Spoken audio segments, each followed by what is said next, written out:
You had your chance and then you blew it. That is the most absurd statement of the year. Nice. Nice. Oh, baby.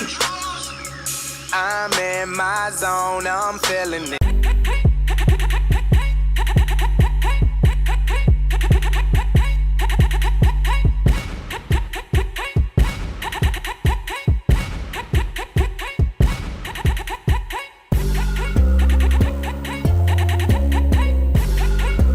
Live from West St. Paul Studios, it's time for MinneZona Sports Live with DJ Matty C and Paul the Shield Vold.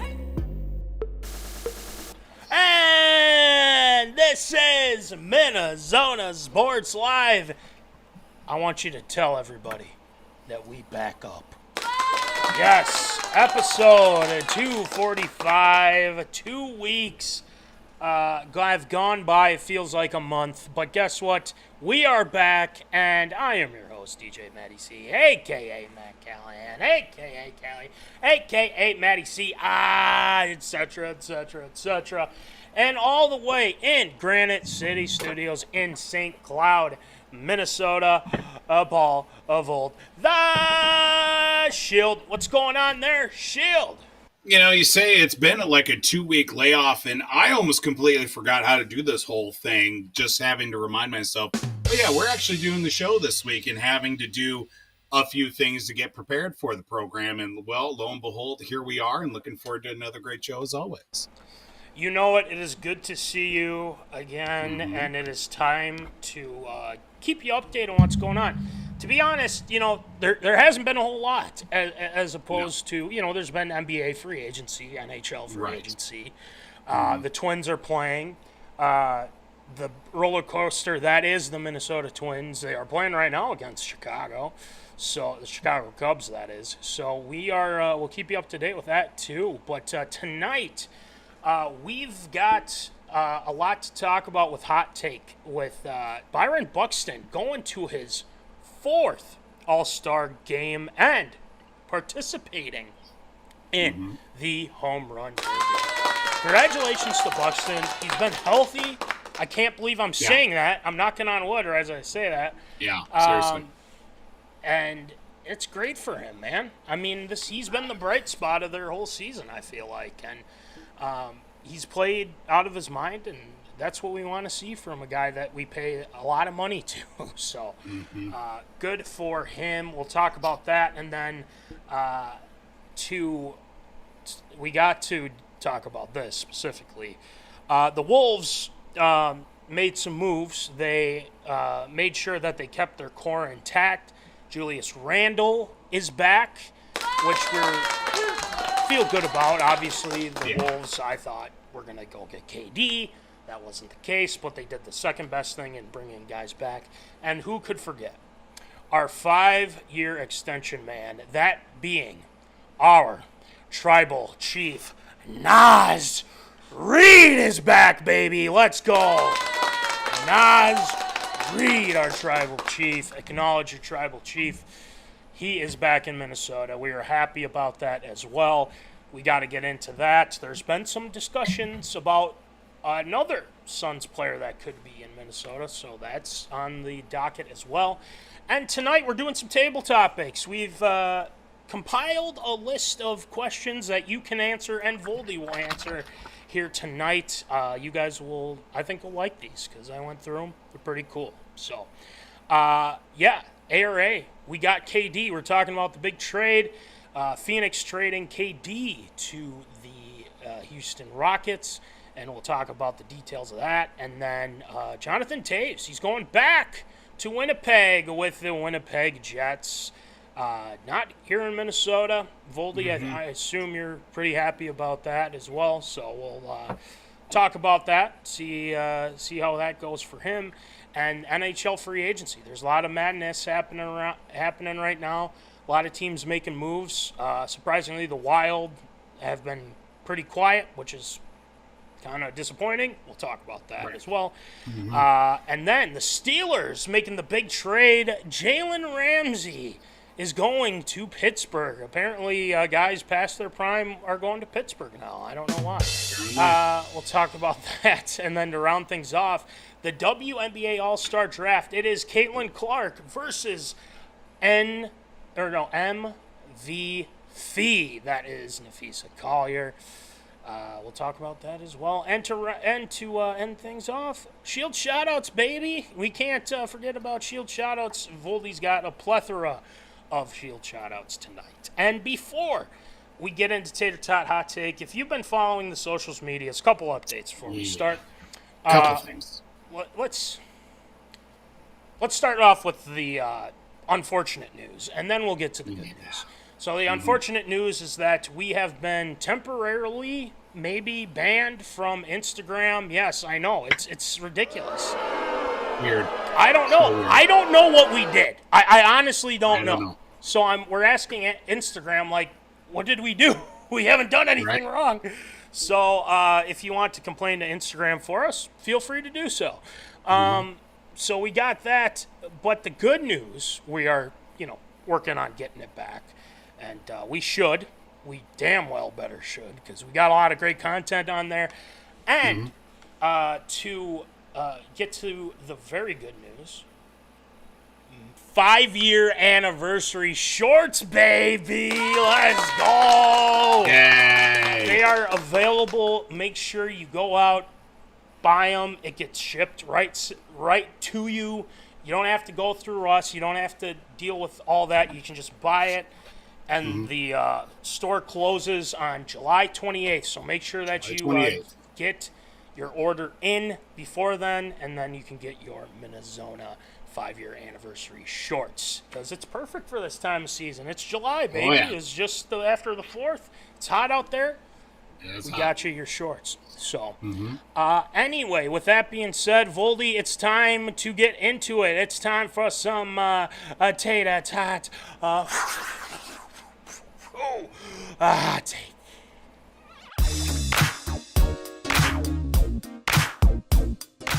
Fresh out of the oven, it's Tater Tot Hot Take.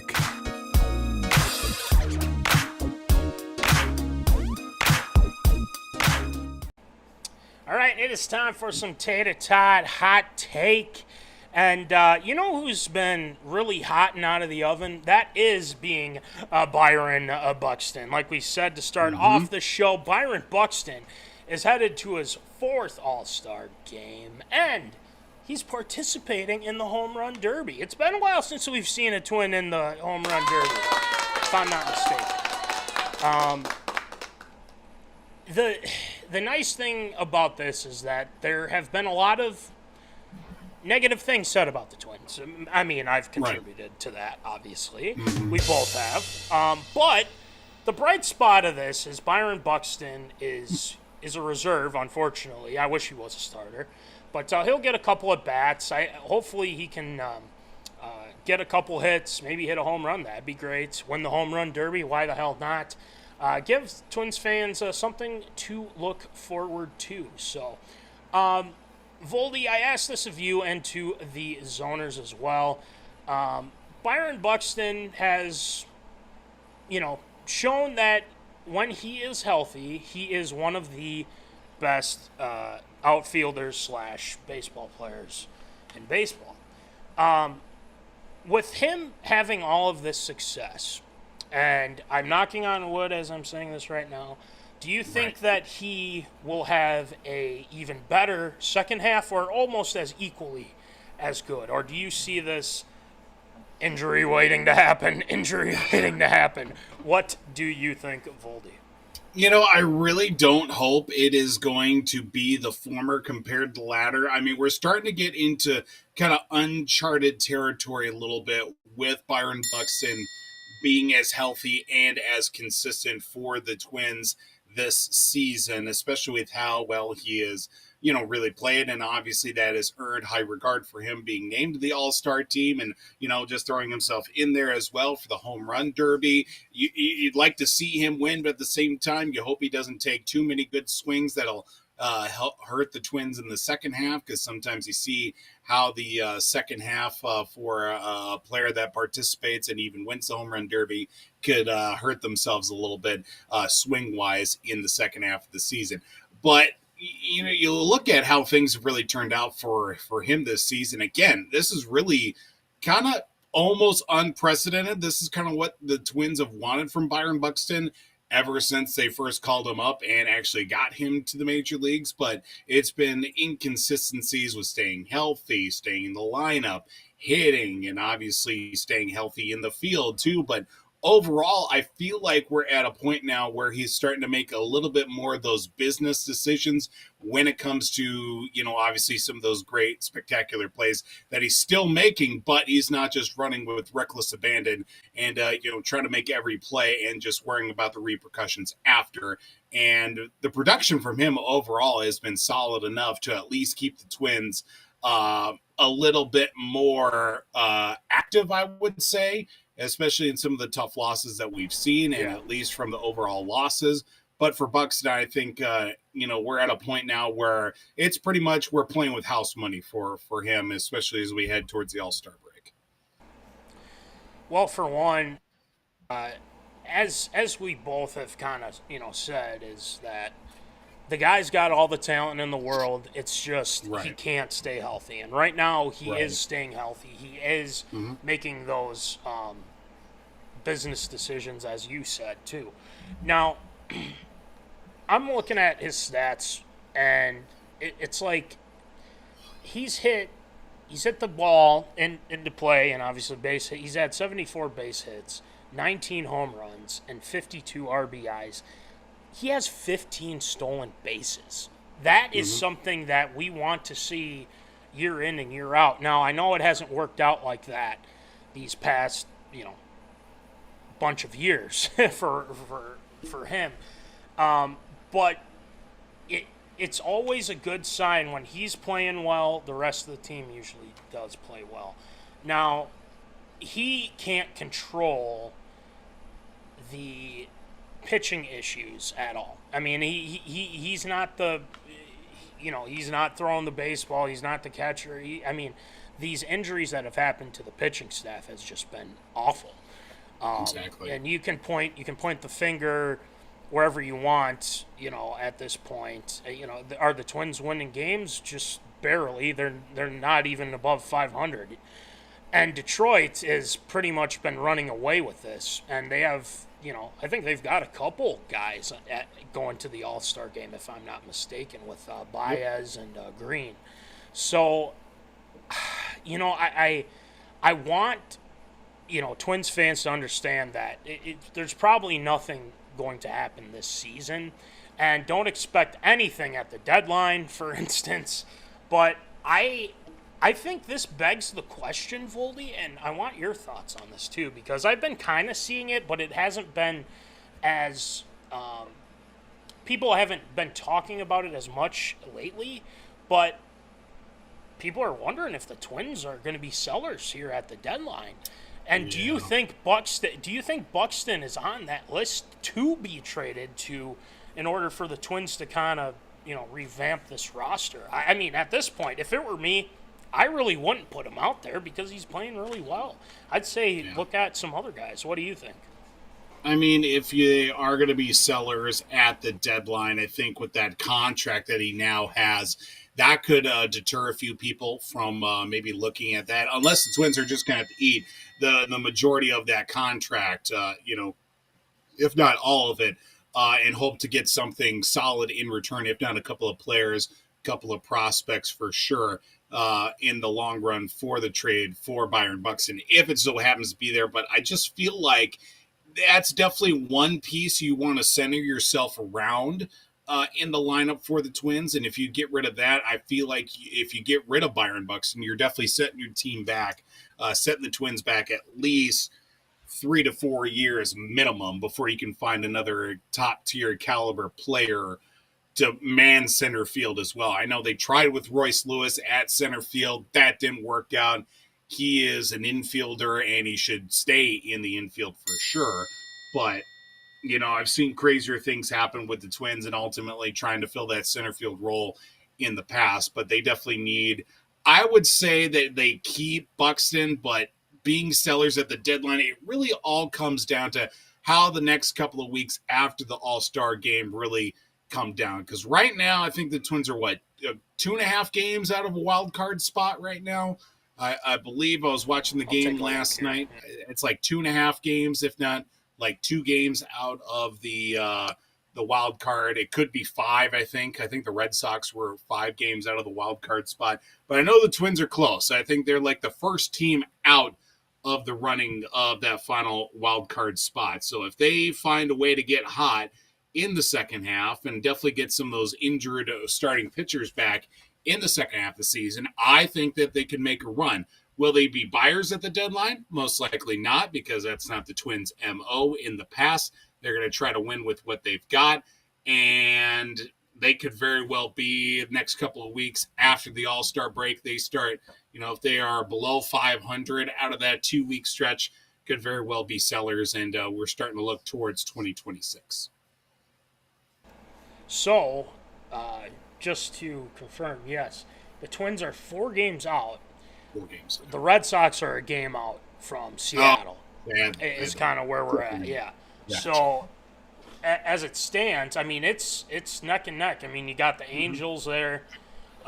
Cleveland's not too far behind at 5.5, but you obviously don't want that to move up. And then you're neck and neck with the Royals, Rangers, and obviously Boston. So, it looks like the Yankees right now have the top wild card spot, Rays, and then Mariners. As I'm looking at the AL Central, I mean the Tigers, which is kind of surprising, and good for them because they've been bad for a long time. Well, that's what happens when you stock up all these young prospects. They're pulling at Tampa Bay Rays. Suck for 10 years, stockpile draft picks, develop, and boom, we've got 5-6 years of excellence. Suck for another 10 years, stock the draft picks, prospects them up. It's a vicious cycle. Yeah. Detroit's the new Tampa Bay. Detroit is the new Tampa Bay. They're just going to continue the vicious cycle. And you look at Chicago White Sox, they're 31-62, 18 games out of a wild card spot. So if you're a Twins fan right now, you're thinking, at least we're not them. Yep. Sell the team, Jerry. Sell the team, Jerry. Yeah. But speaking of selling teams, it seems like there is an offer on the table or something like that. We don't know from who, what, when, where. But apparently this sale is going to be happening, it sounds like. So the poll ads will be gone. Hopefully some others will be gone as well. And we can kind of move on. So, but going back to Buxton here real quick, I just kind of want, more of in a fun way, just because it is the All-Star game and the home run derby. Voldy, what is your prediction for, first, let's start with the derby. Voldy, what is your prediction for the derby? Do you think Byron's going to, place 1 through whatever. Will you make it to the final 2? What do you think? I think with what we've seen already, I think O'Neal Cruz declared that he's entering the home run derby. I believe there's one other guy that said he was going to participate too. His name escapes me at the moment, but I think Buxton will at least get out of the first round, and he'll definitely make a good run at it. But it's all about pacing yourself for the long stretch, and if we've seen anything out of Buxton when it comes to pacing himself, it hasn't always been his best attribute as a whole. But this could be something that we've seen now as a seasoned veteran, that things could turn around for sure. I would definitely say he at least gets to the semifinals at minimum. All right, let's go. You like that? You like that. So, Voldy, Acuna Jr. is in the home run derby, and hometown kid Cal Raleigh, Raleigh, yeah, Raleigh, big dumper. James Wood, by the way, Nationals, and then obviously Big Buck. So, wait, then O'Neal Cruz, Oh yeah, O'Neal Cruz, yep. Yep, O'Neal Cruz declared yesterday, and then he proceeded to hit one. Allegheny. Oh, okay. Junior Caminero? Yeah. Caminero's, he's in it too. So those are your guys. What team is he on again? That sounds familiar. The Rays. No, that crappy team that you love so much. No, but then DJ. Oh wait, no, this is something different. Never mind. Forget I said that. Yeah, so I think I'll go with semifinals. Why not? Let's give some Twins fans something to look forward to. Let's do that. So, how about the All-Star game? Do you think Buxton goes yard, hits triple, double, single? I say he gets a base hit. Voldy, what do you get? I say he at least gets an extra base hit. He will hit a home run, and he will get robbed of the MVP, much like Brian Dozier did a handful of years ago. Remember?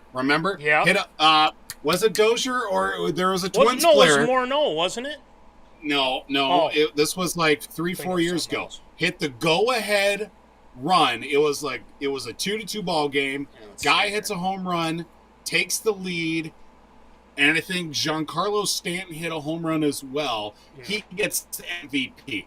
A meaningless home run, but the guy on the Twins who hit a home run gave the AL the lead and ultimately was the game-winning run, robbed of the MVP. So I'm a little bitter about how that all took place. I can't remember how long.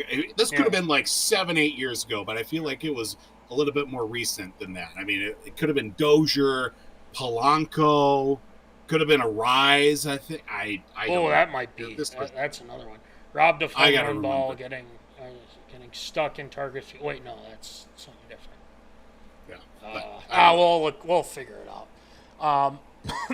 But yeah, I think it sounds like the way of things, how things would go if it were Buxton. And let's be honest, it'll probably be like Aaron Judge that wins it. Yeah, I gotta look it up now. It's gonna bug me the rest of the show if I don't get the answer. Yeah, let's see if you get it before the zoners. If you get it before. Speaking of which, you see Joe Ryan named an All-Star. Oh, I did not see that. Congratulations to. It came in literally as we started talking about this. So there you go. Wow, that is perfect timing. I honestly that is perfect timing. Congratulations, Joe Ryan. Another bright spot for the Twins. He's been pretty good. I mean, he's had some tough ones, but it's good for the Twins. They're playing right now. I'll have to check on the score here in a second. But with that being said, we'll keep an eye on things with the Twins. And congrats to Buxton. Congrats to Joe Ryan, obviously. So hopefully it'll be a fun All-Star game and home run derby for that instance. All right, Voldy, the NBA free agency started while we were on our hiatus, and the Wolves made some moves. And it sounds, and like I said before, I'm putting myself up for absurd statement. I thought the Wolves were going to push their chips all in on Kevin Durant because it seemed like they did. But ultimately what it came down to, he didn't want to be here.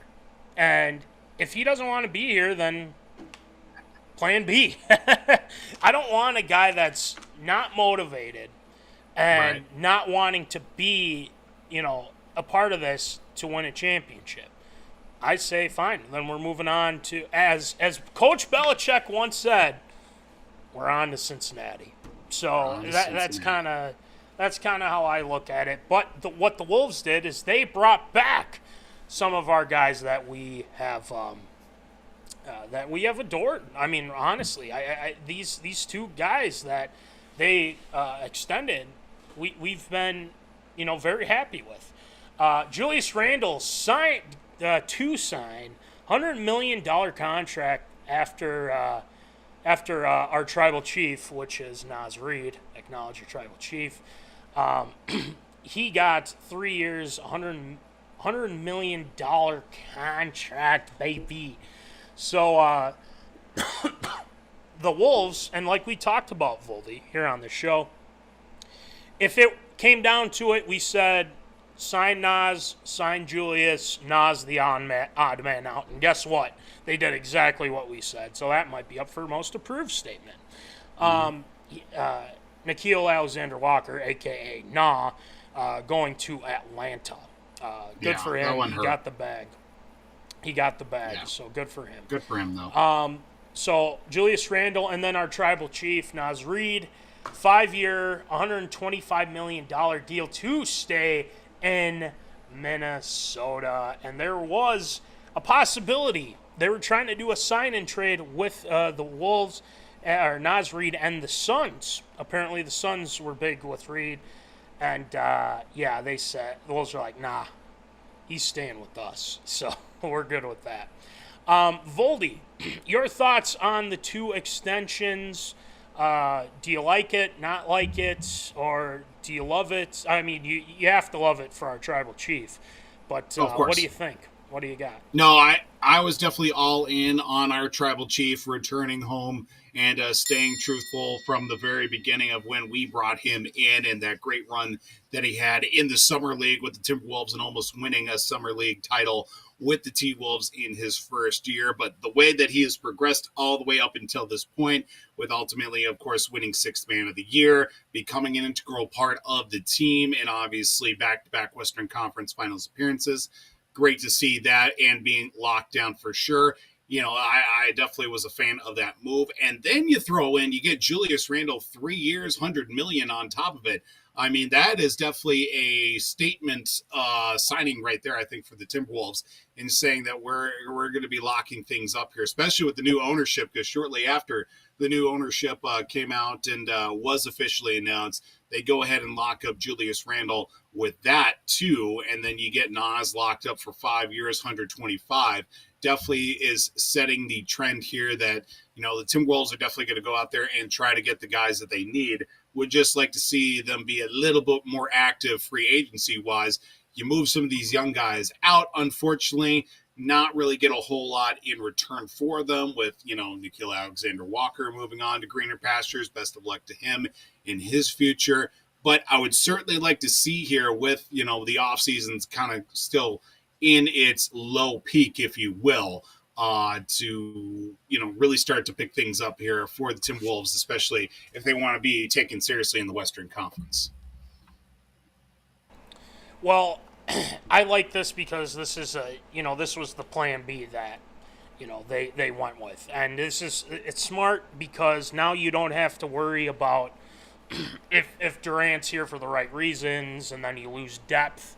You probably have to give up Dante DiVincenzo by some degree, and you'd have to give up picks. You probably have to give up Rob Dillingham and that, as well. But now that it's all been said and done, that they brought these guys back, this kind of tells me that this is the core group they want out on that court. They think they can win with this group. With Naz, with Julius, with the guys who they drafted here in the draft with Beringer. I think it's probably some French that I don't. And then Rocco Zakarski as well. So that's going to take development, obviously. I think that's going to, take some time for these guys to, get onto the Wolves roster. But it just kind of shows, I mean, these dudes are big. And, I think when Rudy's contract's up, I think one of the two is going to step up and be kind of that Rudy type of presence.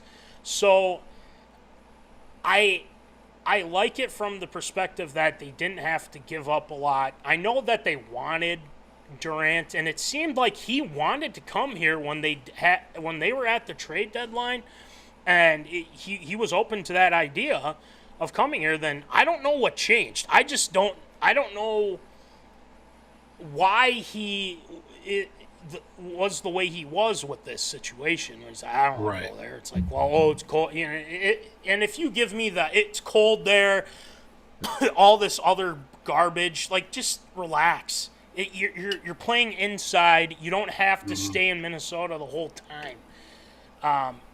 And it's just, I didn't understand it, but at the same time, I'm fine with what they were able to do. But that doesn't mean that they're completely out of trying to get somebody. And that's I still think that's very evident right now. So, with that being said, I think there's a couple things that I have slight concerns with. And we love our tribal chief. We love what Julius Randle did here in the playoffs. Kind of a roller coaster with him. But let's start with nazreid. These past forgot to do that. This past playoffs, the way he played against OKC, that makes me nervous. And the reason why that makes me nervous is because when you're turning over the ball, when you're not making the shots that you usually make, that's a problem. But the Wolves seem to be like, you know what, he had a bad series. That's just how it is. We're going to move past that. And they have enough trust in him that he can still be that sixth man off the bench that's going to, score a lot of points. And it looks to me that it's a contract that eventually, and this is not my words, this is Munson's words, that he could possibly be a starter at some point with this 5-year contract extension. Julius Randle has kind of been given a 3-year deal, but he can opt out of that deal in the 3rd year. Mm-hmm. Now, with Julius Randle, I think I'm concerned about, the turnovers that he had these past playoffs, and then scoring as much as he did in the playoffs, and kind of the Wolves relying on him as a number 2. I just don't think he's a number 2. I just feel like he needs to kind of be in that role of, we don't need you to be the number 2. We just need you to be efficient, get to the basket, and obviously pass the damn ball, because sometimes he gets a little into his head with that. But I think it's good for the Wolves to say, this is our core, just give it some time, because, Julius came in here not really knowing kind of what they want to do, and then now the Wolves kind of see, okay, we can work with this, and I think with another year, he's going to really gel with this group. So that's the hope. Keeping our fingers crossed and whatnot, but we're happy with it. We're not ecstatic, but we're happy with what the Wolves did. So. That being said, Voldy, we have there's been some talk, like I said before, about there's a possibility that the Wolves might not be done. There was a rumor that's kind of been spreading around, but there's an interesting, and hey, there's Tate. We haven't seen him in a while. Welcome back to the show, Tate. Look at all that hair. Oh my goodness, he's getting older. He's got the hair. It's awesome. He's going to be getting that flow soon, Voldy. But here's a name that's popped up, Voldy. and that name is Bradley Beal.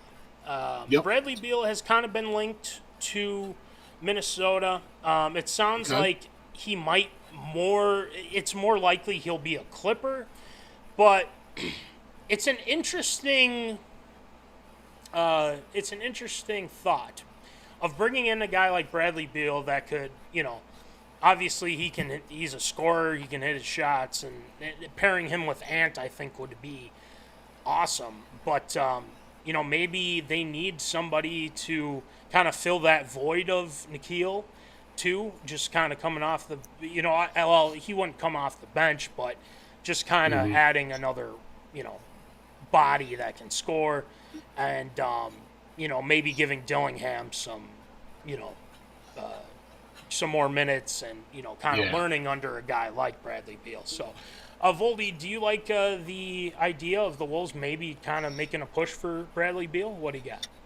Well, I know I definitely look at it from the perspective of the Suns for sure. They've got nothing but guards after their latest, off-season transactions in the sweepstakes of Kevindurant and everything too. You throw that into the mix. I think at one point they had like 4 or 5 guards on the roster with not very much room to put them all on the floor. And I know Bradley Beal has been very hot or cold about his time in the Valley of the Sun right now. And I think it would definitely be very interesting to see. I think for him, a fresh start would definitely bode him well when it comes to, maybe possibly being a guy that can definitely put up some time and some minutes for sure for the Wolves if that move should take place. I think it'd be a real nice move for the front office here to go out and get a guy like Bradley Beal, just because of the fact that, like I've been saying, if the Timberwolves want to be taken seriously, especially in the Western Conference, going out and making a move like this would be beneficial for them in putting out the vibe saying that we are here to do business for sure. And the last couple of years just haven't been flukes, and kind of bolstering that roster to, to make serious runs, I think would definitely be a great benefit for the squad. I think so. I can see why it would be a little bit of a mismatch just because of Mike Conley's age, Dillingham untested, everything like that.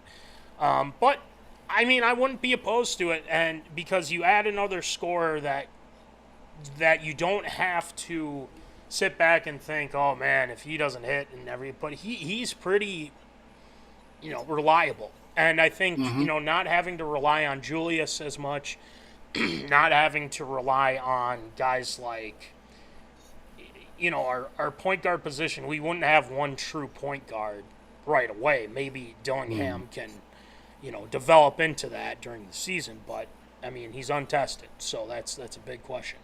But I think there's a possibility of that working, especially knowing what Finchy wants to do, not only offensively but defensively as well. So I think it'll be something to monitor. It doesn't mean that they're going to get him. It sounds like the Clippers and Bradley Beal kind of are in cahoots a little bit, but you never know who could swoop in.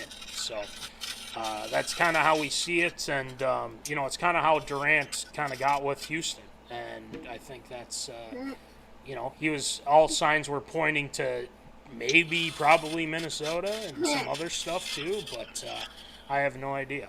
So, all right, we'll see how that pans out. Obviously, any Wolves off-season stuff will be brought up as well, so we will keep you in tune with that. And, that'll do it for Hot Take this week. Our first Hot Take back. And we go back to do some table topics. We've got some awesome table topics tonight. We're looking forward to you guys answering them, Voldy answering them. And it's going to be one of those things where you guys get to participate. You guys get to put your answers in the chat as well. Feel free to do so. Let's get it going. Let's do some table topics. The tables have been set. It's time for MinneZona's Table Topics. it's that time. It is Table Topics. Yes, it was put together by Mama Callahan, and we appreciate her for that. And we have a lot of good table topics tonight. Before we get going, Matt, yeah, I found it. Yes. I found it. All-Star Game, 2022, Dodger Stadium, Los Angeles. AL is down 2-0 going into the top of the fourth inning. Man gets on. 2-run shot. Who is it? Giancarlo Stanton. Game's tied at, 2-2 at that point. Guy right after him hits a solo shot to left field. Who is that guy? Byron Buxton. Oh. Gave the AL the game-winning run on a solo shot in the fourth inning. Wow. Who was the All-Star MVP of that game? Giancarlo Stanton. We got robbed. We got robbed. This is one of those things where you blame it on whatever curse that is upon this state with sports. And you look at it and you're just like, this is just, we can't have anything nice. We just really can't. No. You can have a division championship here and there. You can have, you can win a playoff game, but no, can't have anything else. You just can't. Nope. It's not allowed. So absolutely robbed. We got Rob Chief and this as well. Son of a mother duck. It's just, why does this happen to us? Is my thing. So, Well, I'm glad you looked it up. I'm glad it was Buxton. Wow, I thought it was. Yes. Yeah, I was with you. I thought it was Dozier. I remember Dozier hitting a home run. I think that was in Cincinnati, though. That was a long time ago, like 2019 or something like that. Okay. No, interesting. Well, you never know with all these years flying by like this. It's nuts. So, all right. Anyway, let's get it going with some table topics. Voldy, we've got a good set of them tonight. And again, you guys feel free to chime in as well. We'll give you a chance to listen to it, and then you can give your answer right away. So, our first one tonight, and you know the deal of that is let's start off tonight with, I had it, and now I don't know which one I was going to go with. Let's give me 1 second. I've got it. Okay, this is more kind of a, it might be a little bit of a layup, but we'll see how it goes. What university did Kevin Love help lead to a Final Four appearance in his one and only year of college basketball? Shout out K Love, finally getting to retire as well. Exactly. Retire. Yeah, he's retiring. Apparently the Cavaliers are going to retire his number, which I find very interesting. On top of that, I completely forgot Kevin Love was still playing basketball. I think he retired like 3-4 years ago. Yeah, but nonetheless. Yeah, he was kind of a solid bench player for the Heat for a little bit. Yeah. But shout out to the old school K Love, chin strap douchebag, little pencil thin beard, fat K Love too, putting on the boards for UCLA. And he got a lot of rebounds for those Timberwolves as well. But yes, that is the correct answer. That is the like correct 40 answer. straight double-doubles at one point with 2 Wolves or something like that. Yeah. And the Wolves are always middle, pardon the pun, but the Wolves are always middle of the pack as well. With Caleb. Middle of the bottom for and sure. Rubio, or the bottom as well. You feel bad for K-Love, obviously. You wish that we had better teams, but again, this was the Wolves, and obviously under the direction of Glenn Taylor. So it is what it is from that perspective. Just a bonus one here, since that one was pretty layup-ish, I would say. What former Twins first baseman helped the Red Sox win the 2004 World Series, but refused to return the ball after helping record the final out? Voldy, you just go right ahead and say it. Yeah, that's Doug Minkiewicz. And Doug Minkiewicz had good reason for not just handing the ball over. So the story goes, and he's told this story numerous times, and at least to from what I've heard in conversations with AJ Brzezinski on his podcast, that the plan was that he was going to give the ball to the owners of the Red Sox. The Red Sox were actually going to charge people to see the ball itself, but Minkiewicz was going to be like, he said that the money should go towards, one of the charities, the Jimmy Fund. I think this is the big one for the Red Sox, but the owners were actually just going to pocket the money for the Red Sox and actually go back to the team within itself. So that's why he held on to the ball for so long and actually ended up getting to the proper people. He was going to donate it to Cooperstown and all that. So at least that way everybody would be able to go see it for sure, as opposed to the Red Sox ownership just holding on to it and, trying to get rich while they still could on top of that. Well, that's interesting. Yeah, I never knew that. So, and is he still a manager, if I'm not mistaken? I don't think so. And Doug Minkiewicz, kind of a D-bag, honestly. Nowadays. Yeah, unfortunately. But I don't know. That's from what I've seen. Yeah, I always liked liked Doug Minkiewicz back in the day. Yeah, I always liked him. He was always a fun guy to watch play baseball. But if he's a D-bag, he's a D-bag. That's just how it is. It is what it is. All right. Our next one is, I would say, going to the NFL. There is this kind of goes back far. So, Voldy, this might be a tough one, but okay. I believe in you. What Hall of Famer, nicknamed the Dutchman, served as the first head coach in Vikings history? Ooh. Yes, that's it's a tough one. I'll give it one more time here. There's a couple that you can choose from. What NFL Hall of Famer, nicknamed the Dutchman, served as the first head coach in Minnesota Vikings history? Voldy, what do you got? Well, one name comes to mind right away, and I can't. There were two names originally. I can't remember the second one, but the one that came to mind right off the bat, was it Norm Van Brocklin?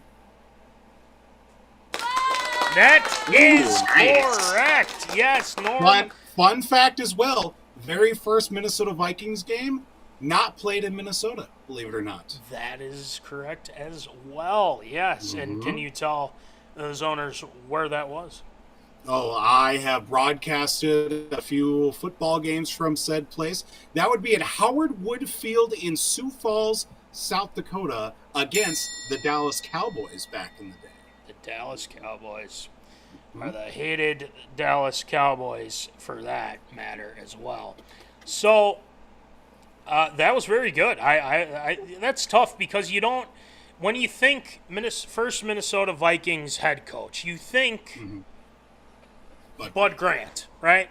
That's probably the first thing you think, and but you have to really, dig deep even before that, because Norman Brocklin, he comes, and you bring in a guy like Bud Grant, and after that you have, I think it was was it Steckel, I think, and then Bud came back, and then after that Bernsey took over, and that was a trip, let's be honest, as well. So very interesting from that perspective. So Norm Van Brocklin was the first Minnesota Vikings head coach. So I think we did this one, if I'm not mistaken, but in case that we haven't, let's go to the MLB. Now, Voldy, unfortunately, we were not born during this time, which sucks, because I wish we would have experienced this, because we never have here in this great state. Who scored the game-winning run on Gene Larkin's RBI single in the 10th inning of Game 7 of the 1991 World Series? Now, you have to go back a little bit. So for the zoners that are big Twins fans and kind of know what's going on with that, we will test your knowledge. So if you can get it before Voldy, you can kind of go from there. So, who scored the winning run on Gene Larkin's RBI single in the 10th inning of Game 7 of the 1991 World Series? Voldy, what do you got? That would have been Dan Gladden, I believe. Yes, that is correct. Dan Gladden is the answer. And we do have a signed, fun fact, we do have a signed Dan Gladden Sports Zone business card. So there's that's very interesting. That's in history. I think I actually have it in this desk right now, but we won't look for it since we got other stuff we got to get through. So our next one here tonight, this one will test knowledge, I think. This one's a tough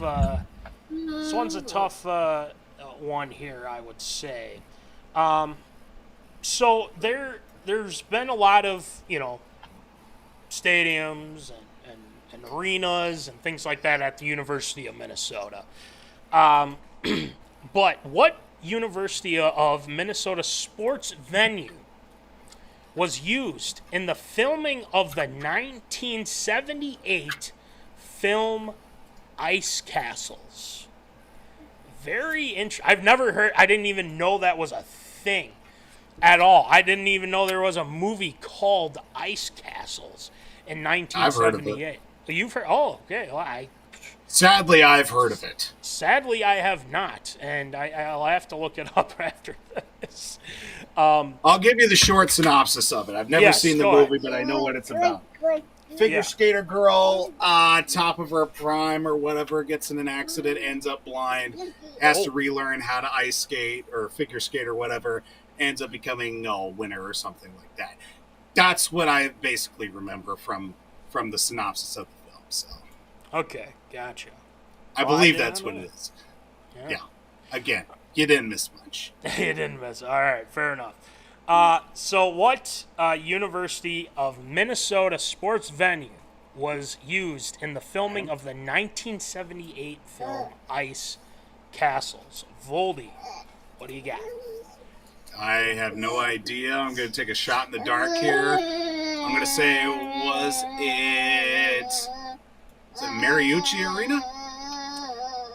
That is incorrect. Incorrect. Oh, but that doesn't mean that Voldy is completely out of it. That's the wait, where was that? Oh, son of a mother duck. Oh yeah, that's what it was. Okay. It was actually Williams Arena. Williams Arena, which needs to be close enough. Renovated massively. That place has been absolutely positively been run down for a while now, and the fact that there was a movie called Ice Castles, and obviously with the figure skating and whatnot, that was filmed there in 1978. It's time for a new damn arena, for goodness sake. That place is old, man. It is old. The barn is old. So, with that being said, yeah, it was the Williams Arena. Mariucci, it was close, though, Voldy. That was very close. So, all right, last one we got here tonight, Voldy. Let's see what we got on the docket. Let's take a look at this one. This one, I think you might get this one pretty quick. So let's see how this goes. What Gophers freshman winger was named MVP of the 2003 Frozen Four after scoring the game-winning goal in both the semifinal against Michigan and the final against New Hampshire?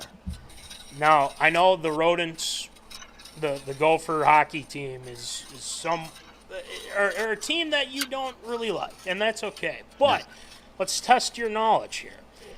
What Gophers freshman winger was named MVP of the 2003 Frozen Four after scoring the game-winning goal in both the semifinal against Michigan and the final against New Hampshire. Voldy, who was that guy? 2000. Oh gosh, I had to pick. Say, I'm gonna throw a name out. It's probably not right, but I'm gonna say, was it Grant Patolny? That is incorrect, unfortunately. But I'll give you a hint. Probably before his time. So. So this is. I think you'll get it when I say this. He was on the Minnesota Wild at one point. Okay. You met this person before too.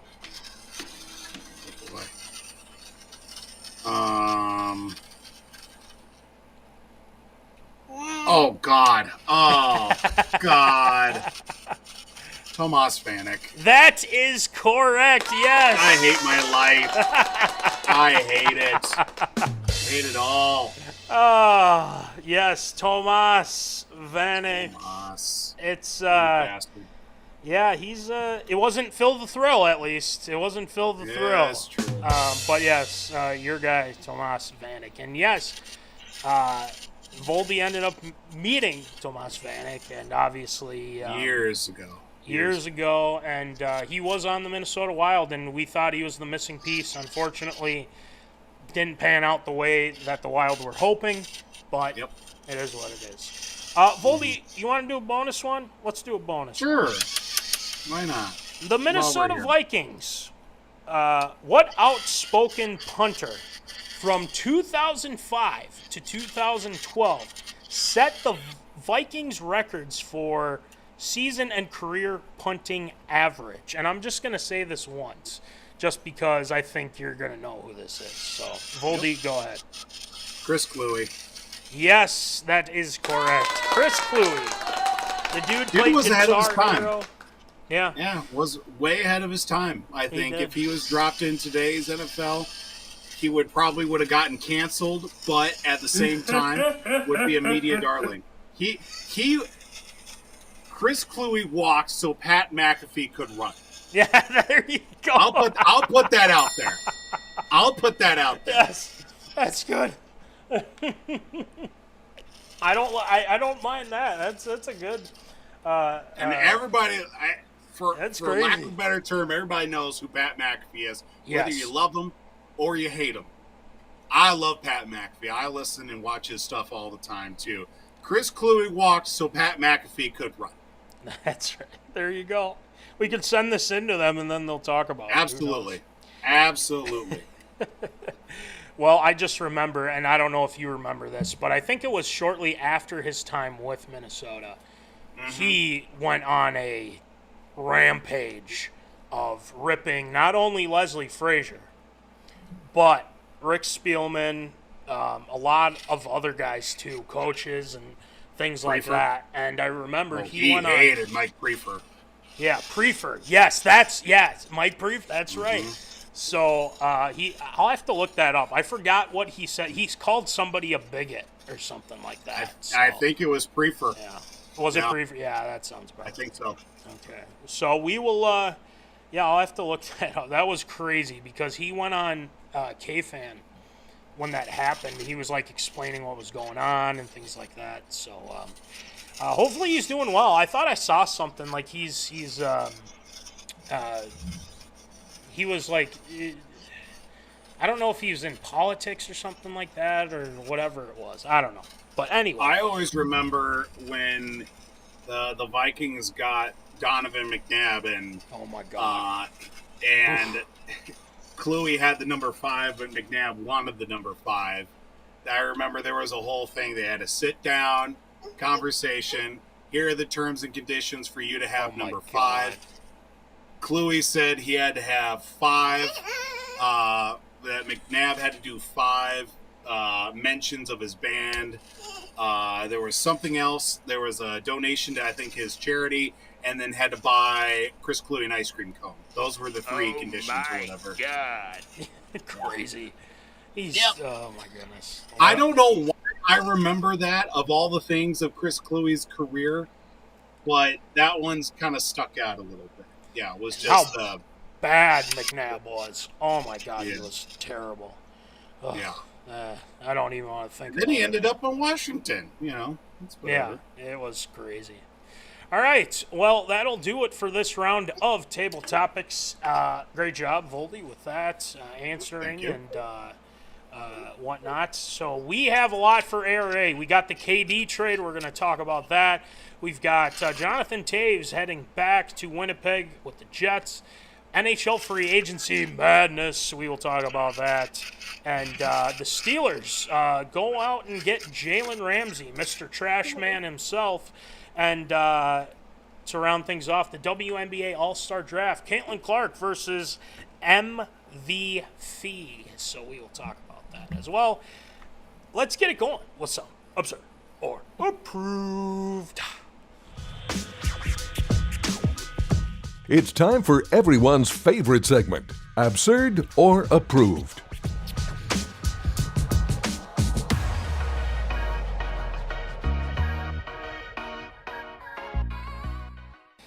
All right, it is time for Absurd or Approved. Before we have Voldy rattle them off for us, the Twins are up 3-2 on the Cubs right now. Just saw an update, so we'll keep you in tune with that, see how things go. So, Voldy, why don't you rattle them off for us, please?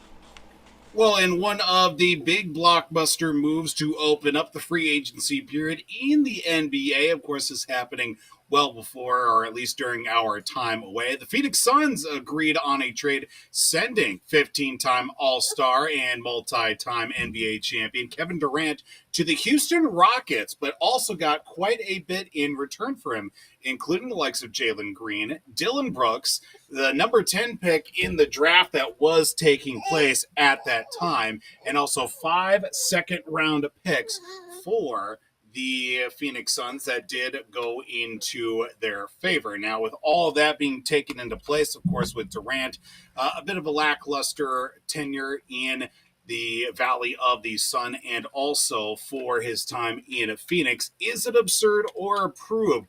Do you think with them getting Kevindurant, did Houston get fleeced in the deal with giving up 2 players, basically 3 players, and 5 draft picks in the process?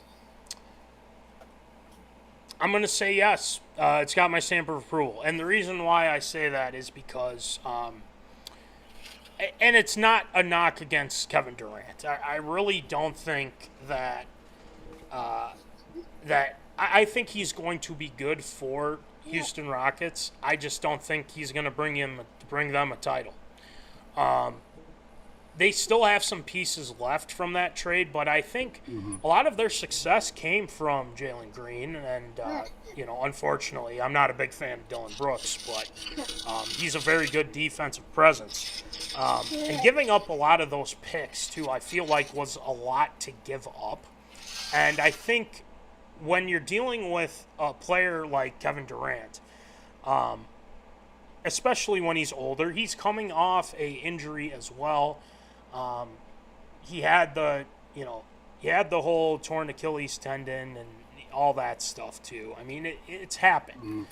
But the amount that they had to give up in order to bring a guy like KD in here, is that really worth the risk? And you could say like, oh, it's very similar to the Wolves, but it's like, we don't even know what type of deal the Wolves had in place to get a guy like Kevindurant. We really didn't know. So, I mean, there were rumors that it was Gobert and DiVincenzo and whoever else as well. I mean, it's just crazy from that aspect about how that all panned out. But for Houston, I think they got fleeced. It's got my stamp of approval. It just seems to me that they're trying to, in order to compete with teams in the West, they needed to add a guy like Kevindurant. But I just think they gave up way too much in order to get him because they got the number 10 pick and then, like you said, the 5 second-round picks as well. So, yeah, I think they gave up a lot. I'm glad the Wolves didn't pull the trigger on giving up that much as well. So, yeah, it's got my stamp of approval. I think the Rockets definitely got fleeced. So, Voldy, what do you think? I found it very interesting, the bevy of capital that the Rockets were willing to give up for a guy who's definitely, he's still very productive with Kevindurant, but you kind of took yourself a little bit, not even a step forward or a step sideways. I feel like this is almost a step back for the Houston Rockets with the guys that they did have in their lineup. Sure, adding Kevindurant's great, but you also lost Jalen Green and Dillon Brooks in the process to get a guy like Kevindurant into your lineup. You really thought that maybe you could try and add him without having to give up a couple of pieces in Jalen Green and Dillon Brooks to at least, shape out an entire lineup. I mean, those guys have definitely been productive for sure, but you still have Sengun, you still have Amen Thompson and Fred VanVleet coming back. I don't know what his situation is currently with the team overall, but still, you throw Kevindurant into the mix. Was it really worth it, given the fact that you had to give up so much for basically, I would say, he's going to be 37 coming up in September. Couple of years, 3 years at max, if you even get Kevindurant at 80% of what he used to be. I don't know. I don't really see it. But, Houston, I think they definitely got fleeced for sure on this. I agree. I just think it's an act of desperation. And they're like, oh, Kenny, it's like, oh, they have a bench now and their defense is pretty good too. It's like, well, you gave up one of your top defenders and you gave up one of your top guys who was going to be kind of your future. Now you just give them away, and now you're dealing with, an aging Kevindurant and a couple or a chunk of young guys who are, fairly good, but I think it's going to be tough. They did add back Clint Capella, but it doesn't do much for me. It doesn't seem like they are a championship team. But I give them, like you said, a 2 to 3 year window, and after that, we'll find out if this was an absolute, train wreck, which it very well could be. So, all right, next one, Voldy. Well, we head to the world of the NHL, where it is going to be a return to home for former Chicago Blackhawks captain and multi-time Stanley Cup winner Jonathan Toews. He has announced that he's signed with his hometown Winnipeg Jets with a 1-year contract, base salary of $2 million, plus several performance-based bonuses on top of it. After missing the last 2 seasons, the now 37-year-old will be trying to make a comeback for the NHL this upcoming season. The Winnipeg Jets, of course, did have a couple of nice seasons in the regular season, but ultimately did get bounced in the second round of the Stanley Cup playoffs after winning the President's Trophy for most regular season points in the season. Now, Toews will be into the team after a long stretch in battling with the effects of chronic inflammatory response syndrome and long COVID. So after not playing the last 2 seasons, Jonathan Toews will be in the matter of the going from the Chicago Blackhawks to the Winnipeg Jets. Is it absurd or approved with Jonathan Toews returning to his hometown and also to the NHL? Will Jonathan Toews put up over 20 goals this season? I would say, I'm going to say absurd. And the reason why I do say absurd with that is because he's been out. I think we talked about this last time, too, we were on, that he hadn't played in what, two years, right? Or 3? 2 full seasons, 2 full seasons. So, I mean, it would be a remarkable thing if he was able to put up over 20 goals after being out for 2 seasons. But I just don't see it happening. I think he needs to get back, into form, and I think that's going to take time it's going to probably take a couple months, to be honest with you, before he's actually, feeling ready back into it. I'm sure he's been training. I'm sure he's been doing things to get back into shape that he was back before he left and whatnot. But I just think, 2 seasons is a lot. I mean, it's not easy to come back after being out for that long and we can put up 20 goals, but it is I don't think it's possible for him. Now, if the Wild signed him, I mean, I would have been fine with it.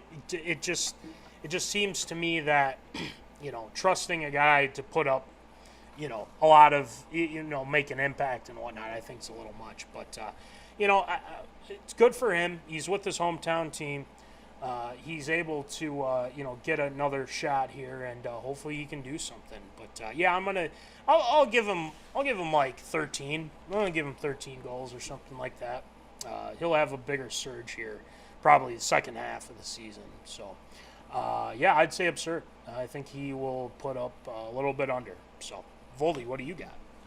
Yeah, 20 goals could be a bit of a stretch, but at the same time, 2 years without taking any big hits or performing at a high level does have his advantages and also drawbacks at the same time.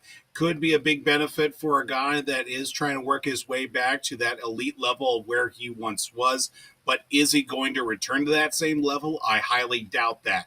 But in his career, he has definitely been one to find the back of the net for sure. 20 goals is a very achievable goal for him, but to what stretch and how much will he actually be in the lineup for the Jets is another thing, because they've got some young prospects coming up. They've got a good mix of guys coming back from last year into this season. They've made a couple of moves as well this offseason to kind of hopefully build things out after a bit of a disappointing finish to their season in the second round of the playoffs.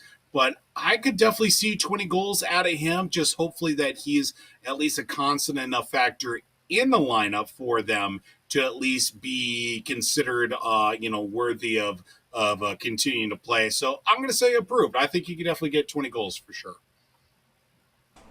Hey, you never know. I mean, if he's ready to go, let's see what he can do. So stamp of approval for Voldy on that. All right, we're sticking with the NHL. Voldy, what do you got? Of course, with the July 1st Canada Day festivities that did take place, a whole bunch of transactions taking place for the league-wide with the free agency period opening up in the NHL. A lot of serious moves taking place, of course, most notably with the likes of the defending Stanley Cup champions being the Florida Panthers re-signing Sam Bennett, also bringing back Brad Marchand, Aaron Ekblad. Those three guys were up for moving, and, well, they decided to stay home as well. But a number of teams going out and making a number of moves. Sadly, the Minnesota Wild, not really one of them. But looking at how the season, or at least the offseason, has really got off to a fast start with the free agency period in the NHL, who do you see has been some of the big winners from the early goings of the free agency so far? Well, unfortunately, you're not going to like this, but you got to look at Florida right now, man. I mean, they added, it's Petrie, right? Or Petrie? Yeah. And Tarasov as well, adding back their, goalie. They lose Vanasek and whatnot, but they don't have any cap space remaining, which is interesting in itself. But look, they're gonna be amped up, ready to go again, which is kind of interesting in itself, because once you win a Stanley Cup, it's hard to win it again. But they've really built a juggernaut, and I hate to say it, but it's true, because, I mean, they have the right guys. They have your guy, Brad Marchand. They have, Ekblad, who signed, was it an 8-year deal or something like that? And like you said with Bennett as well. So it's interesting because, Bobrovsky, is a guy that I think's been there a long time. I think, having him as a backup. But I'll say this. I think a team that got a lot better is the Ducks. Quack, quack. They traded Trevor our guy, Zegras. He's Zegras, with the Flyers, if I'm not mistaken. Correct, yep. Which is kind of crazy that they did that. But, hey, they add our guy, Mikael Granlund. Yes, he is going to Anaheim. There was hope that the Wild might go after him, but apparently not. So, the Ducks, I think, are a close second. But, man, I mean, looking at those Florida Panthers, they look really good. So, I'm going to give it to the Florida Panthers, Voldy. I think they made the right moves. They're looking to bring back another Stanley Cup. So, I got to say Florida. So, Voldy, who do you got? I mean, I look at how the offseason has been so far, and besides, of course, Florida adding back some of those big pieces for them, Carolina has really came out and made some moves as of late. I mean, one of the big ones, of course, was getting a deal for the likes of former Winnipeg Jet Nikolai Ehlers, a 6-year, $8.5 million for him too. I mean, that's been a really big jump for Carolina. They've definitely gone out and made a couple moves. You lose a couple of guys, of course, with the likes of Brent Burns. He has decided to take his talents to Colorado, so we'll be seeing more of him in the latter end of his career. Also, there's been some fun facts about Brent Burns' career with him signing on to another season for the for him, and also into the into the NHL for him. But Carolina has definitely made a lot of interesting moves, and especially how they've gone all the way to the conference final last couple of seasons, but you have yet to really make that next jump while running into Florida. They're definitely a group that needs to make some serious moves in order to, get over the hump for sure. But I mean, the only thing that I've seen out of our Minnesota Wild, I mean, they re-signed Nico Sturm, 2-time Stanley Cup champion, of course, elsewhere. He's coming back for the Wild. But other than that, it's been radio silence so far for the Wild, and hopefully they get something situated for, obviously Kaprizov before things get a little bit too far down the road with this offseason. Well, I'm glad you brought up the Wild. They gave a grade on the Wild here, Voldy, and they gave a B-. I wouldn't even give them that, to be honest with you. I'd honestly give it a C-. And the reason why I'm giving it a C- is because there might be, you might catch lightning in a bottle with Tarasenko. He used to be very good and whatnot. And I know this was kind of more of a cash dump for Detroit and whatnot. But, maybe he can fit with this. He was a Wild killer. I mean, he was. When it was the St. Louis, for sure. Yeah, he was a Wild killer. So, usually when you bring in guys that have been, a thorn in the side in the past, have turned out actually pretty good. So, I mean, there's some hope there. That's why I give it a C-. But honestly, where is the big signing or trade that's supposed to happen? I mean, this is the offseason, right? They're supposed to. There's no excuses. But I know they only have $10 million in cap space. Goudreau's gone, like you mentioned with Sturm. I'm disappointed. I was really hoping that they would start making some moves because, the one and done stuff's getting old. So that's all I can really say. But yeah, I'm glad we quick talked about that because I don't know. I'm no big and Rossi too. I mean, are they trading them? They're not trading them. What are we doing here? So we'll see what happens. Anyway, next one, Voldy. Well, we head to the world of the NFL, and of course, the Pittsburgh Steelers have been quite active in the offseason leading up to, well, just weeks away now from training camp. Well, they decided to make a move with the Miami Dolphins, as the Dolphins are going to be sending three-time All-Pro corner JalenRamsey and tight end Jonnu Smith to the Steelers in exchange for three-time All-Pro safety Minkah Fitzpatrick and a pick swap as well. Now, pending, of course, with the physicals, the Dolphins are sending a 7th-round selection for 2027 to the Steelers, and the Steelers will receive a 5th-round pick from Pittsburgh as well. So that way they will be swapping picks for the 2027 NFL draft coming up. Of course, Minkah Fitzpatrick returning back to the team that drafted him in the past with the Miami Dolphins, but a couple more weapons on the side for the Steelers and for Aaron Rodgers as well, with Jonnu Smith, who's been kind of that hybrid tight end receiver type, with now JalenRamsey added to we'll say a veteran stalwart defensive backfield for the Pittsburgh Steelers as well. But looking at this trade as a whole, is it absurd to approve? The Steelers defense has improved now with the addition of JalenRamsey to their defensive backfield. This is a tough one, and because the reason why I say that is because JalenRamsey's he's getting up there in age now. Right. I'm not saying that he's super old by any means. I still think he's a smart corner. He's very good nonetheless, and under a Mike Tomlin defense, I think you're going to be successful either way. They are in the mode of the Steelers being. They are in the mode of this better work or people are going to be losing jobs. And I think after this season, if they end up not making the playoffs, if they end up not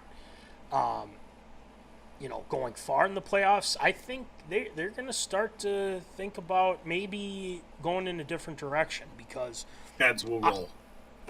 Heads will roll. And I love Mike Tom. We love Mike Tomlin. I mean, what he did to craft that Minnesota Vikings defense in the late, in 08, 09 and everything like that, right, was nothing short of incredible. But it's gotten to the point where it's like they're not winning championships. They're getting somewhat.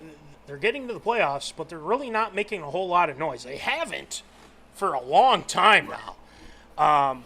And I think a lot of that has to do with them being not consistent with their offense ever since Big Ben left.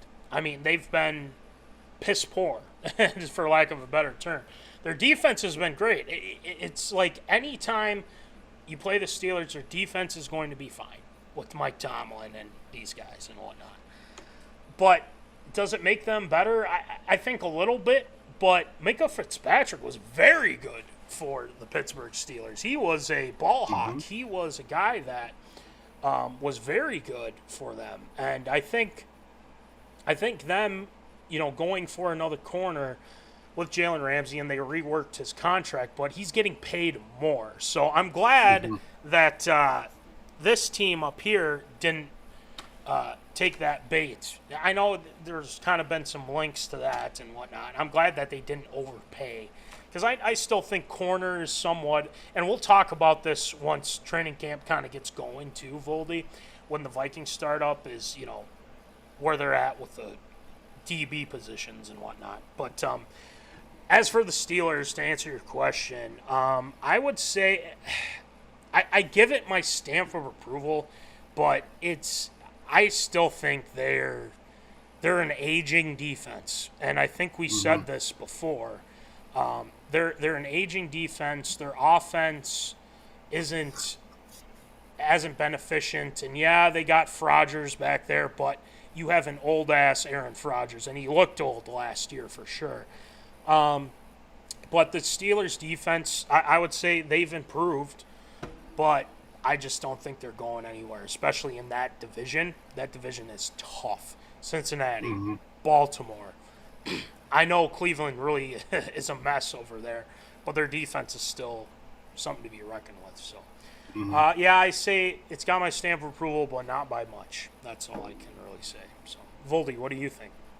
I kind of see this weirdly as a win-win for both teams on the side. Starting with Miami, of course, they were in a situation where they need a little bit more, consistency and, that better experience on the defensive backside of things. Not saying JalenRamsey isn't, a veteran or experience as well, but Minkah Fitzpatrick, between the two of them, I'm taking Minkah Fitzpatrick over JalenRamsey for sure. Of course, different positions on top of it, but you really look at how Fitzpatrick's career started. Of course, he was in Miami. Brian Beeflo at that time was head coach, tried to move him from positions as well, wasn't too happy, got dealt to the Steelers, and really blossomed from that point and allowing him to play that true natural safety position. Now, hopefully that would be a much more, he can take that experience that he had in Miami, bring it back, of course, with his time in Pittsburgh to at least help the defense at least get from a sputtering defense that has been, banged up with injuries the last couple of years to at least be more of a consistent factor in the AFC East. Now, on the other side for the Pittsburgh Steelers, of course, you do get JalenRamsey now in the same cornerback room with Darius Slay. Then you also throw in Joey Porter Jr. in the mix. They've got some guys in there that can definitely make some plays, even with Darius Slay being on the, of course, older side of things as well with JalenRamsey. But Joey Porter Jr. has been a really nice player ever since he came in the league. And, of course, to get Jonnu Smith on top of it, who's, old head coach, is now offensive coordinator for the Pittsburgh Steelers with Arthur Smith. So that'll be a really nice, cohesive piece to at least put Jonnu in the best position possible for him to at least be able to get plays made towards him with, of course, Aaron Rodgers. So, I mean, honestly, this is kind of a win-win for both teams at this point right now, of course, on paper, but as the season comes along, we'll see. I think this might be just a slight improvement, maybe more of a lateral, if you will. Not bad, not an improvement, not deconstructing the defense or anything. I think both sides kind of won this as well. So, you know what? I'll say it's got my stamp of approval on it. Yeah, I mean, you look at kind of the trade in itself, it's not bad. I mean, I think, right. I just think, like we both said, we take Minkah over Jalen any day, and especially that they gave him, they're paying him more too, since he wasn't happy with his contract in Miami. So, yeah, I just think the Steelers are just going to flop. I really do. And I don't mean that just because Rodgers is there. I don't like what they have. I just don't. It's just kind of interesting. But I could be proven wrong. Who knows? We'll see. But, yeah. Last one, Voldy. Well, we head to the world of the WNBA, of course, with the All-Star Game set to take place here in the coming days, or at least in looks like July 19th. The All-Stars did get announced and actually were drafted, which included the likes of team captains, of course, Caitlin Clark, and our very own Napheesa Collier of the Minnesota Lynx, set to, become captains for their respective squads, as it were announced earlier this week. Of course, with the coaches, or I should say the captains choosing their coaches, well, unfortunately, it is going to be Cheryl Reeve coaching team Caitlin Clark. Well, on the other side, for the likes of team Napheesa Collier, it looks like that it will be, I believe it's the New York Liberty's coach, that being Sandy Brondello, who will be the coach of the team of this for Napheesa Collier. Now, the rosters did get picked up as well with the starters for Team Clark. Well, Caitlin Clark decided to announce her, draft her selections, including teammates for the Indiana Fever, Aaliyah Boston, and Kelsey Mitchell, along with fellow Team USAer in the past, I should say, in Sabrina Ionescu, and also Asia Wilson, along with Sabali, that will be at the forward position for Team Clark. Now, those are just the starters. Of course, there are a few notable other players with the positions on the reserves, but with the starters we'll take a look at. Nafisa also went with her former teammate, that being on Team USA and UConn, Brianna Stewart, and also Alicia Gray. You got Nika Ngumake and also Paige Becker. So get a little hometown flavoring on that with the starting lineup for Team Nafisa Collier. And you also throw in a couple other notable players. Looks like Kelsey Plum and Angel Reese, Skylar Diggins, and Courtney Williams will also be on the reserves for Team Nafisa Collier. Now, looking at the two teams' overall makeup for the WNBA All-Star Game, who wins? Is it going to be Team Clark or is it going to be Team Nafisa Collier for the WNBA All-Star Game? Before we get into that. Okay. Oh, boy. We have breaking news out of Phoenix. The Phoenix Suns superstar Devin Booker has agreed to a 2-year, $145 million maximum contract extension. So he stays in Phoenix. Interesting in itself. They were kind of... Beal's out the door. Yeah. Gotta mean Beal's out the door. Yeah, I think so too. Not saying he's going to be a Wolf by any means. He could. But that helps. That would help. So, yeah, you got Devin Booker staying in Phoenix. I don't know how that's going to work out. I mean, they have picks now, which is helpful and whatnot. But certainly does. You know, they added some players even with that KD trade. So it'll be interesting to see how that turns out. And the Twins, last time I checked, they were up 4-2. So Twins are doing just fine right now. So that's good. Team Clark, Team Collier. You mentioned a name that was on Team Collier, and I believe that was Mrs. Me Bounds herself, Angel Reese.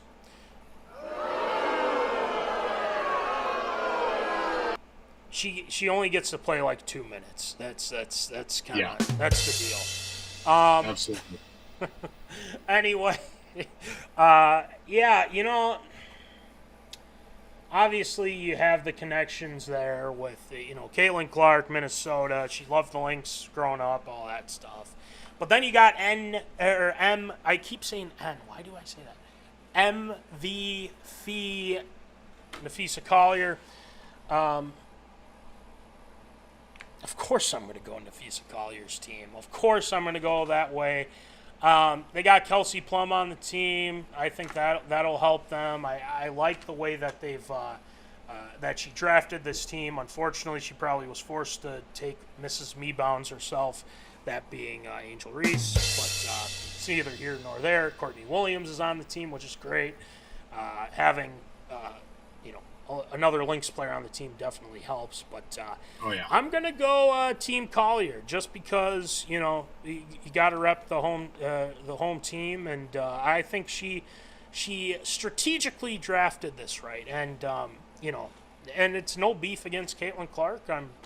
She's got a good team over there too, so I'll take the Team Collier. So let's go with Team Collier. I think they're going to get that dub. So, Voldy, what do you got?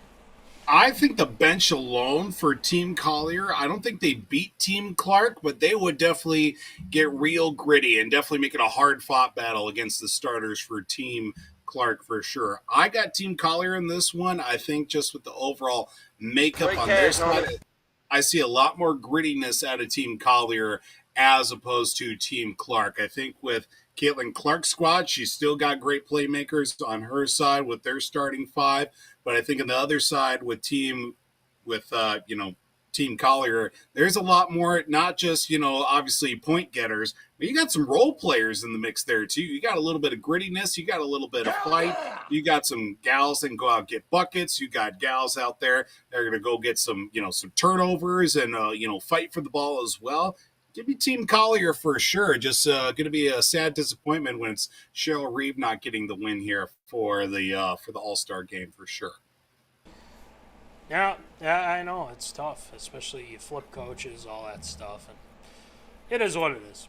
So, I saw an interesting thing as well with the WNBA. Yeah, now you go saw ahead. that the Lynx unfortunately lost to the Fever in the Commissioner's Yeah. Cup or whatever Yeah. it is. Yep. The last 5 teams that have lost the Commissioner's Cup have won the WNBA championship. This is true. I did see that. Mm-hmm. I'm glad you brought that up. If I had the use of 2 hands, I would say Illuminati, because that is not going to happen, unfortunately, for the Lynx, because Illuminati. And the WNBA. Can't have nice things. Can't have nice things after what we saw last year's finals was an absolute travesty. And trust me, we've seen some doozies. We've seen it all. With the 09 NFC Championship game, 98, a whole deal. We understand how that all goes. But, I did see that, by the way. So, yeah, Illuminati, I know. We'll see what happens. We'll have to ask Zappa. Again, if I had 2 hands, I'd give you the full. We'll see. Oh. Sleeping Tate is on your lap, so understandable. Finally. Well done, Voley, with the air raid this week. A lot of good stories, especially being off for 2 weeks. Voldy, before we get into Shield shoutouts, I do want to mention real quick, this has kind of been a big topic these past few days. The Netflix series of Quarterback has come out. Yes. And Burrow and Joe Burrow, Jared Goff, and Christian Darrisaw. Can you help me out here? Oh my God! Kirko, chill.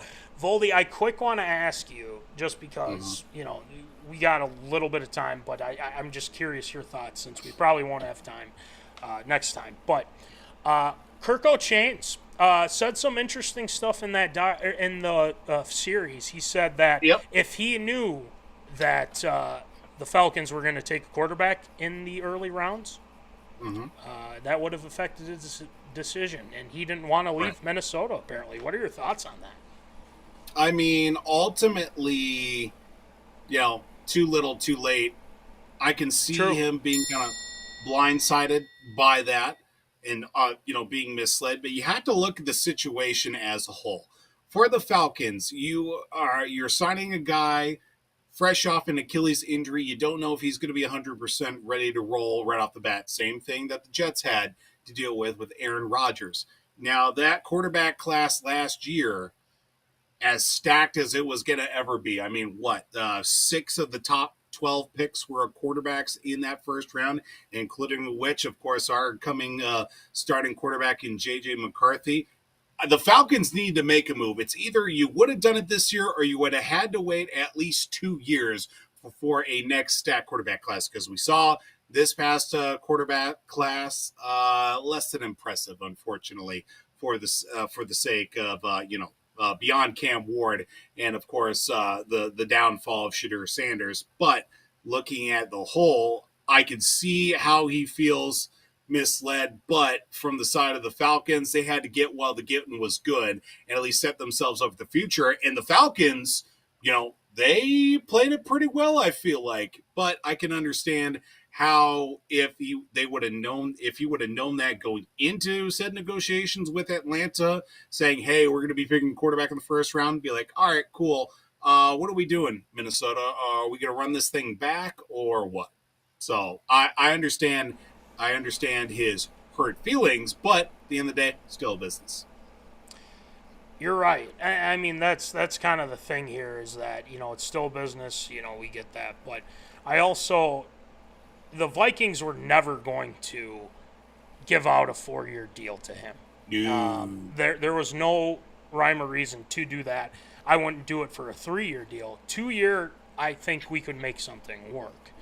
But I think if you put Kirko Chains in with this group last year, I don't think they win. Or was it 14 games? Yeah, 14 games. No, I don't think they would. I mean, I think they would have been a playoff team, but and I love Kirko, and this is coming from a guy that met the guy who was a great dude. Kirko.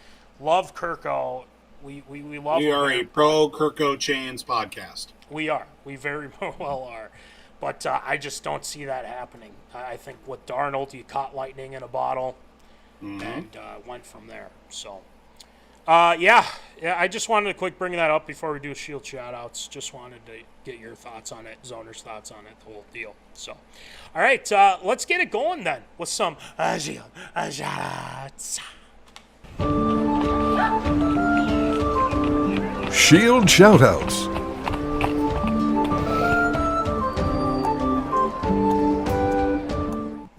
All right, it is time for Shield shout-outs. So, Shield, who you shout out tonight?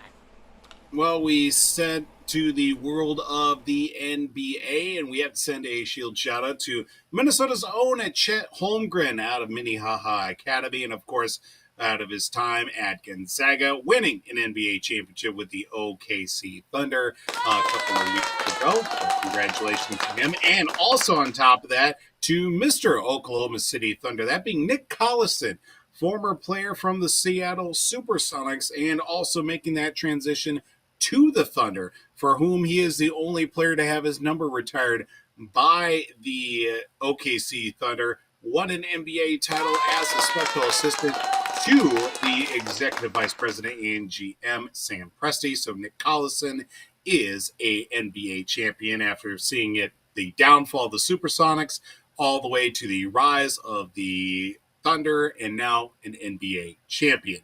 Sadly, the last few days, and especially over the 4th of July weekend, the only real downer of the 4th of July weekend was we did have to say goodbye to a number of legends, including former Pittsburgh Pirates Hall of Famer and sadly soon to be Major League Baseball Hall of Famer Dave Parker, the Cobra, passed away a couple of Saturdays ago at the age of 74, battling a few number of health concerns over the last few years, but at least he knew going out that he was going to be a Major League Baseball Hall of Famer. Sadly, he will not get his full day at Cooperstown coming up here later this summer. And sadly as well, passing away over the 4th of July holiday weekend was former White Sox closer and Twins killer, World Series champion bobbyjenks passed away, and he passed away battling a number of health concerns himself over the last couple of years. Sadly did pass away, and that is going to do it for Shield Shoutouts this week.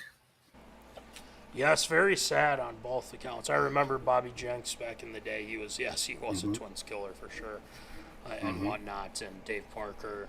And then also to add on, Chetholmgren signing an extension with the Oklahoma City Thunder. It was a lot of, that really didn't work. Wow, okay. No. Let's try this again. Well, how does that not? I don't know what happened there. That was a lot of straight cash, homie. That's all I really had to say. I don't know what happened there. That was weird. So yeah, a lot of straight cash, homie, for Chetholmgren. So good for him. So all right, a great job, Shield Shoutouts as always, Voldy. Thank you, sir. I hate to be the bearer of bad news, but we are off next week as well. I am out, unfortunately, but we will be back the week after. So it's not going to be a long hiatus, just a week. It's all good. Everything's fine. Good. But while you guys are, while we're off that week, what you can do is order some freaking 5-year anniversary shorts. Yes, those bad boys are available. Check on our social media pages. Unfortunately, our Instagram is temporarily suspended. We'll get to the bottom of that. But go to we have the link, Custom Ink. You can get set up, pay the money, whole deal, get it shipped out to you probably sometime in August, because the shop closes July 28th. I'm sorry, July 28th is the date that will close. So make sure you get that in. If you want some different merch, well, we've got shirts. We got sweatpants, stickers, hats, the whole kit and caboodle. Guys, we got plenty of them. Make sure to let us know if you'd like some. We can give them out to you. Thank you to National Fleet Graphic, Crown Rental, Tyler Knutson. And make sure you check out our guy, W2 Performance, Will Rattel, www.w2performance.com. He's ripped. That's all I can really say. Just go to his Instagram account. You'll see. The Brotherly Ballers podcast with Tyler Hermann and Jack Vickers. Make sure you check those guys out. we're getting close, guys, to fantasy football. You know what that means? Pick 'em, and that means our listener league as well. So be pumped for that. More info coming later with that. And then TLS Performance, our guy Troy Stoudemire Jr. And speaking of ripped, check him out as well. And make sure you check out the Popcorn Bucket List with Nick Doff and Rhino Meyerberg as well. Omni Entertainment, they've got all the latest on the blockbuster movies coming out this summer. A lot of cool stuff coming out this summer. They'll keep you up to date with that. And that'll do it for episode 245. We will see you in 2 weeks. Don't worry, we're not off for 2 weeks. We're just off 1 week, and we'll be back. But yes, Matt, before we sign off here. Oh, yes, there's that's one right. thing. I said I was cooking something up here for all the zoners, and Yes. I wanted to make sure we get it in before we head off for the night and for the little break that we've got coming up. Now, I took my hat off for a specific reason. Now, you know that we've got the 5th anniversary hats, we've got our regular hats, we got the camo, we got the American Pride, we got the exclusive, Adidas deal one. Well, I got some new things cooking up here for everybody to get in on, and I'll just go ahead and start things off here with one. This is a one of one, so this one's strictly just for me here. Now, I've never hunted or fished or done anything a day in my life, but I do love camo. Awesome. I went and got myself a nice camo hat right there. Awesome. And I know a lot of people were jealous because of the other camo hat I have. I got something special for all those hunters out there coming up here this hunting season. How about get yourself one of these? Oh my God. That's right, because you definitely want to get seen in that tree stand a mile away. Might as well be supporting your fellas here at MinneZona Sports Live. Got a couple of these right off the bat here for everybody. And of course, if you want to get seen in a couple of different areas and lights, why not get yourself one of these? Hey! Little neon green there for you right then and there. Okay. Fresh off the presses there for you as well. Matt, I got something for us. Now, Ooh. of course, strictly just for us right now. Maybe something here in the future we can get out for the masses. Because we all know the fact that this show started in a small recordings booth in Marshall, Minnesota. Yes. Sports Zone, or this. What was the show called again? The Sports Zone. It was a long Sports Zone. Why not do some SMSU colors right Hey! there for you? Brown, Vegas gold right there. That's right. I got 2 of these, one for you, one for me. Maybe get something here in the future, get a few more of those. But exclusive colorways right there. You got your hunter orange right there. Get ready for deer season. Get yourself some neon green if you love that. And, of course, strictly for just me and Matt as well. Brown and Vegas gold right there for you. Go Mustangs. There you go. I had something cooking, and I've been waiting a long time for these bad boys to get done. I got this one right here for myself. Mother duck. Duck hunting season's coming up. That's Yes, sir. But that looks fantastic, Voldy. Yes, the hunters out there, make sure you check those out. Voldy, you get you set up. The neon green's dope too, and the SMSU. We're gonna be wearing those bad boys. That's for sure. Repping the M4L as the Mustangs would like to say. So, yes, that was a great surprise. Great way to end the show. Great way to end the show. So, with that being said, make sure you check that out. Our shorts, again, check out our shorts. Make sure you get those as well. I'm probably ordering mine here right now, actually, to be honest. So, because I want them too, dang it. We both want them. We all want them. So, with that being said, we will see you in 2 weeks. And remember, as always, folks, keep in the zone. Holla! Thank you for watching MinneZona Sports Live. Join us Wednesdays at 7 p.m. for live show broadcast. And as Voldy likes to say, follow us on all the socials medias.